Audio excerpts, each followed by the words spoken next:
Okay, so why don't you tell me your name and what you do? Yeah, you bet. My name is Mike Green. I'm a realtor here in Springfield, Missouri. Okay, and how did you get into realty? You know, I really enjoy what I do. I think it was something that I was really drawn to.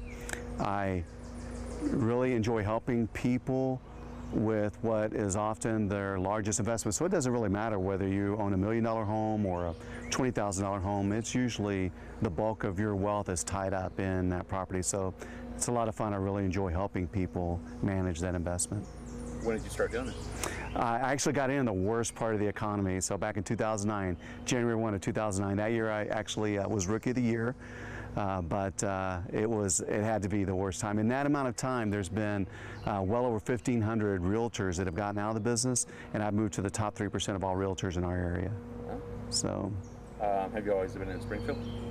I've lived in Springfield for a long time, probably about 30 years now. But before that, lived in Urbana, originally from Corpus Christi, Texas. So, but I love it here. It's a great place to live and to raise a family, for sure. Yeah. So do you, I don't know much about realty. I mean, what do you choose your own homes? How does that process work? Well, it's a pretty interesting process. So it depends on whether you're a buyer or a seller. So assuming that you're talking about the buyer side of the transaction, then usually what I do is I try to set up a situation that's called a power search, and that's where we sit down and actually visit, and I do a lot of listening. I ask a few questions, try to find out exactly what it is that you're looking for. But mostly it's about listening to really understand what it is that motivates you, what you're really wanting. And from that, then we're able to kind of work through the database and match together what things are available that's along the lines of what you want. And then we actually narrow the list down to probably about 10 properties or so and go and look at them. We can usually see them all in about 3 hours. And my experience is that after you see those 10, you're usually able to find one that you like. Yeah. So, aside from realty, what else do you? What does Mike Green do for fun? You know, I work a ton. Fortunately, I enjoy my work, so you know, that's probably where I spend the bulk of my time. But in my off time, yeah, I've got a condo at the lake and a sailboat, and I really enjoy doing that. And we travel a little bit, try to get out of the country from time to time, and yeah, it's a lot of fun.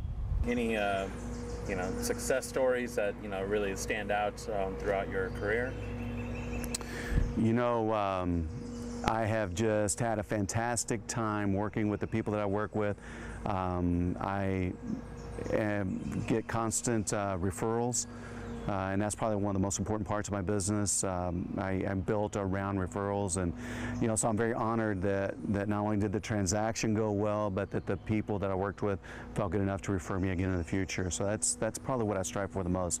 So it's a success story on every individual one. I mean, when I'm helping a young couple get their first home and they're kind of like a babe in the woods and not too sure of what they're doing, and so it feels really good to be able to help them make that transition and move out of an apartment or move out of mom and dad's house into their first home. So that even a small transaction like that is definitely a success story. About my family, I know I look incredibly young, but I've actually been married for 35 years. Yeah, 35 years. And I have a daughter, and she works with me, fantastic assistant, so glad to have her. And she's just had a little baby, 4 months old, I think yesterday, 4 months old. So yeah, have a great time with our family. And do you feel like having a family, you can kind of really share what a family would need for a home or a new home?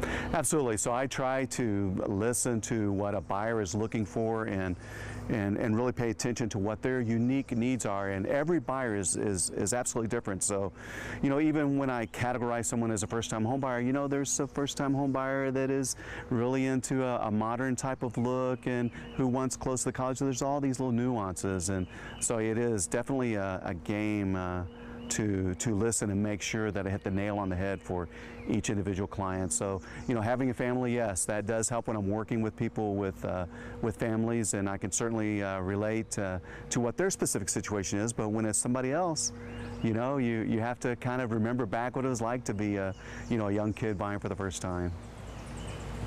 So tell me about Andrew and Laura. They're a great couple, and I really enjoyed working with them. But I'll tell you the truth, from the beginning, I knew there was going to be a little bit of a problem, and here's the reason why. So they called me up for the first time, and we met out at this historic home and in the historic district, and you know, we toured the home and had a chance to show them all the information, everything, and then whenever we got done, it got to talking to them a little bit. They decided they didn't like that house, and the more we talked, the more that they told me that they really preferred newer homes. And all I could think was, well, then why are we in the middle of this historic district with these historic homes? So, you know, that didn't make a lot of sense. But they really were. They were great to work with, and you know, we had to do a lot of talking. This transaction took a year to finish. And normally that doesn't take nearly that long. But in all fairness, there were a lot of breaks where they stopped and you know, worked to be able to build up more money so they could buy a better and better house. And they even took a little bit of time out to get married. So, you know, that was a pretty worthwhile reason to stop. So as we got deeper into the process, we would see this dichotomy of homes. We would go and see these older homes. And then we go and see the newer homes. So I'd show the newer homes that they said they wanted, and they'd call me up and they'd say, well, you know, can we see this older home or that older home? I'm like, okay, well, this drives me a little crazy, but no, they were fun to work with. Go for it. Okay, so I have to tell you something that's a little bit more interesting. What made this one just a little bit different? Andrew is a little bit more scientific and precise and has a little bit better idea of the statistical reason why he wants to buy a house, whereas Laura maybe is just a little bit more emotional. So what I found is as we would go into certain houses, she would just look at a house and she'd say, oh my gosh, I love this house, which is normally what you want to hear, right? But then we go into the next house and she'd go, okay, forget everything I said about the last house. I love this house. This house is better. So, you know, after about 5 or 6 houses like that, I'm going, well, I don't know how to read her. I don't know how to gauge this, this process, but we finally found the one that was the right one.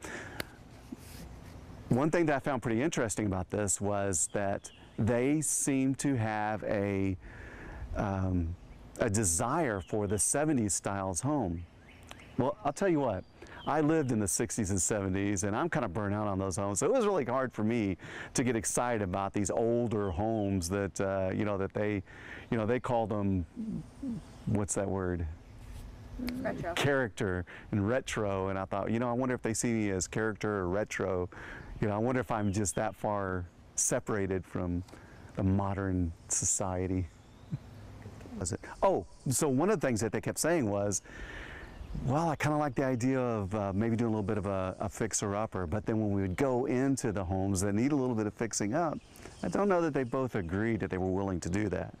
So if the house was a little bit rougher condition, she wasn't as excited about it, and it seemed like when the house was in a little bit worse condition, then he started to get more and more excited about it.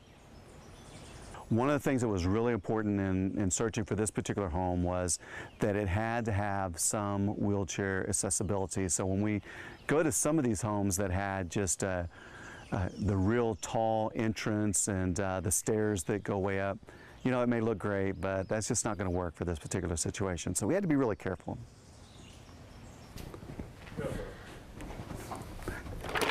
Hi, welcome to the new home.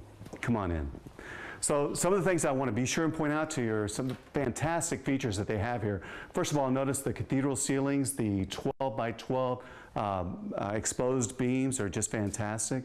Down here we have the fireplace with just these beautiful corbels holding the mantle up, and this is a pass-through fireplace right here. But when you come around to this side, of course you can see that this is just a little bit more retro, a little bit more French country. You can see all the soldered brick stacked across the top of the fireplace, so yeah, that's really nice. Now the ceiling effects here are fantastic. This is a box beam ceiling, and over here we have the granite countertops, stainless appliances, and pinstripe on the cabinets. This is one feature I think you're really going to like though. This is the recessed spice drawer. Everything you could possibly want right there, all nice and handy. Of course, we have the Bosch 6-burner stove and your own pot filler, so whenever you decide to have that Italian cuisine, it's right there, it's ready for you. But this is probably one of the things I think everybody has to have, okay? Your own appliance elevator. Is that not just fantastic? I think everybody should have one of those. And you can tell that that is pretty easy to not only bring up, to put away as well. Work your way around the kitchen, of course, a nice double sink there, and then the double ovens. So this is a fantastic home. Hand scraped floors. You're absolutely going to love it.